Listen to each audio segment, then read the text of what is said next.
शर्म नहीं आती?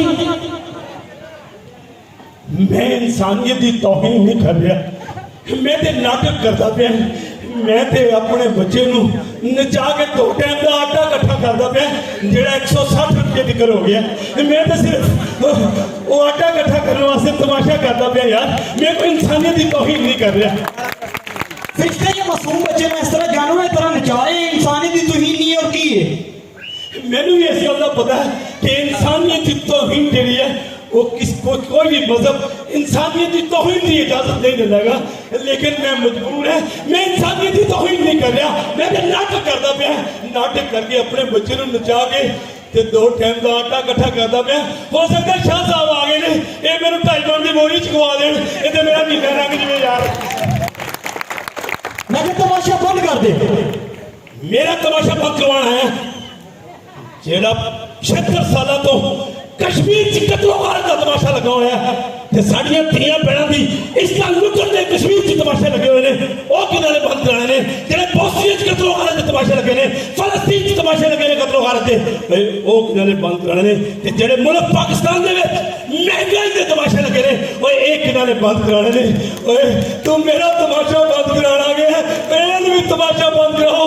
जेड़ा कोई एक टाइम रोटी खाता है ते दूसरे टाइम इंतजार करता पाया कि मेरा अब्बा दिहाड़ी तो आएगा ते असीं आटा पकावांगे ते रोटी खावांगे यार, रोटी खावांगे। इन्हां तमाशियां नूं किने बंद कराना यार? मैं कहा मदारी तमाशा बंद कर दे। मैनू मदारी क्या भाई, मैनू मदारी क्या? पाटे कपड़े वेख के ये सारियां जातां तुहाडी झूठी दौलत ते झूठी नाम की वजह बनी हुई ने। मेरे रब ने कोई जात नहीं बनाई, सब इंसान बराबर बनाए ने। नबी पाक सल्लल्लाहु अलैहि वसल्लम ने फरमाया कि किसी गोरे नूं काले दे ते किसी काले नूं गोरे दे कोई बरतरी हासिल नहीं, किसी अरबी नूं अजमी दे ते अजमी नूं अरबी दे कोई बरतरी हासिल नहीं, तमाम इंसान बराबर ने। ओए तुहाडियां कौमां कित्थों आ गईयां ने? और तुसीं हजे भी कौमां चों नहीं निकलदे पए ਜਦੋਂ कि कैद आज़म ने फरमाया, कैद आज़म ने खूब फरमाया, कैद आज़म ने कौम से खिताब फरमाया। तुसीं रोज सुनते हो टीवी पे, आज वज़ीर आज़म पाकिस्तान कौम से खिताब फरमाएंगे। और यार तुसीं मैनूं ये तो दसो कि वो केड़ी कौम है जिन्हों वज़ीर आज़म खिताब करता है? वो मोची ने नाई है, जलाया है, डोगर है, राजपूत है, नाई है, मसीह है, मुस्लिम है। वो केड़ी कौम है जिन्हों वज़ीर आज़म खिताब करता है या कैद आज़म खिताब करता है? कौम का मतलब जट जट राई डोगर राजपूत मसीही मुस्लिम ये नहीं है। कौम का मतलब है इंसानियत के दर्द को महसूस करना, एक दूजे की दर्द को महसूस करना। एक है पाकिस्तान के परचम के थले कट्ठे होने का नाम कौम है, जिस तरह आज असी मसीह और मुसलमान सारे लोग एक परचम के थले कट्ठे हैं, ਇਹਦਾ नाम कौम है। तुसी एवें कोई जट कोई राही कोई डोगर बनया यार, तुसी लोग देखते हो, तुसी केड़ी कौम की गल करते हो यार?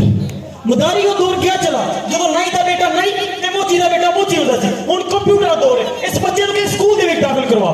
यार मैंने भी इस गल का पता है कि मोची का पुत्र मोची ते नाई का पुत्र नाई हुंदा है। मैंने भी पता लोगों को शौर आ गया, लेकिन तुहाडियां झूठियां दोस्तां ने ते झूठी अना ने जेड़ा एक जोड़ा जुत्ती दा बनांदा है ओनू तुसीं झूठी दौलत ते झूठी अना दे लोग मोची कहंदे हो। ते बाटा शूज रोजाना हजारों जोड़े बनांदा है ओनू क्यों नहीं वड्डा मोची कहंदे, क्यों सिख साहब कहंदे हो? और जेड़ा सारे वजा दो एक बारी ताड़ी, मैं तो इंज लगदा मेरी भैणां नूं समझ लगण दी गल दी। जेड़ा एक खेस बनांदा है और तुसीं रोज कहंदे हो कि जलाया का मुंडा थानेदार लग गया, और जलाया का मुंडा तहसीलदार लग गया। और जेड़ा एक खेस बनाता है ओनू तुसीं जलाया कहंदे हो, ते जाके वेख लो पूरे फैसलाबाद च खड्डियां लगी हुई ने, कदे किसी नूं वड्डा जलाया नहीं किया। ओनू मियां साहब ते सेठ साहब कह देंदे ने। ये तुहाडी झूठी दौलत ते झूठी अनाज ने जातां बनाईयां ते होर की है?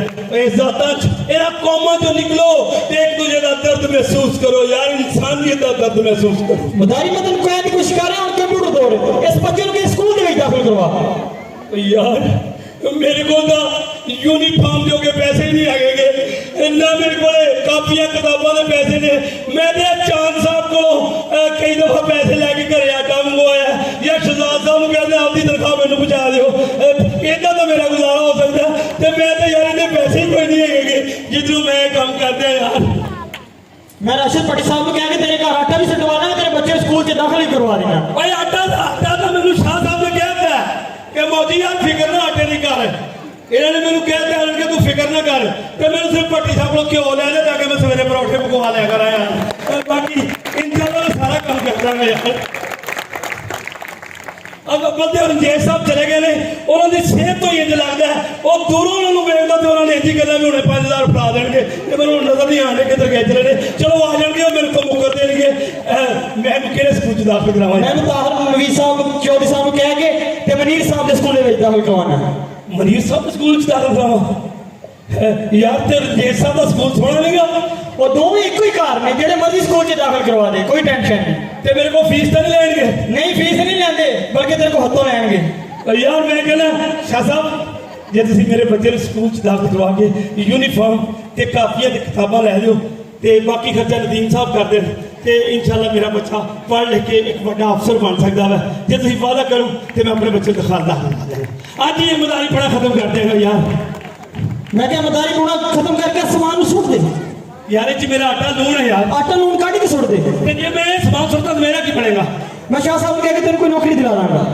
ਸ਼ਾਹ ਸਾਹਿਬ ਅਗਰ ਰਾਣਾ ਰਾਦਤ ਸਾਹਿਬ ਨੂੰ ਕਹਿ ਦੇਣਾ ਕਿ ਮੌਜੀ ਨੂੰ ਭਾਵੇਂ ਬਲਦੀਆ ਟੂਬਲ ਡਰਾਈਵਰ ਲਵਾ ਦਿਓ ਤੇ ਮੈਂ ਅੱਜ ਹੀ ਇਹ ਸਾਰਾ ਸਮਾਨ ਸੁੱਟ ਦੇਣਾ ਯਾਰ। ਇਹ ਇਹਨਾਂ ਕੋਲ ਵਾਅਦਾ ਮੰਗ ਲਓ। ਸ਼ਾਹ ਸਾਹਿਬ ਪੱਕੇ ਨੇ ਵਾਅਦੇ ਦੇ। ਇਹ ਜਿਨ੍ਹਾਂ ਨਾਲ ਵੀ ਵਾਅਦਾ ਕੀਤਾ ਨਾ ਇਹਨਾਂ ਨੇ ਫੌਰਨ ਪੂਰਾ ਕੀਤਾ। ऐ समान नूं सुट दे। ਲੋਕ ਸਮਾਨ ਵੀ ਮੈਂ ਉਹਨਾਂ ਵਾਲੀ ਸੁੱਟਾਂਗਾ ਜਿਨ੍ਹਾਂ ਨੇ ਮੈਨੂੰ ਇੱਥੇ ਆਉਣ ਤੇ ਇੱਜ਼ਤ ਦਿੱਤੀ ਹੈ। ਲਓ ਜੀ ਅੱਜ ਮੈਂ ਮਤਾਰੀ ਪੜਾ ਖਤਮ ਕਰਕੇ ਨਾ ਜੀ ਸਾਰੀ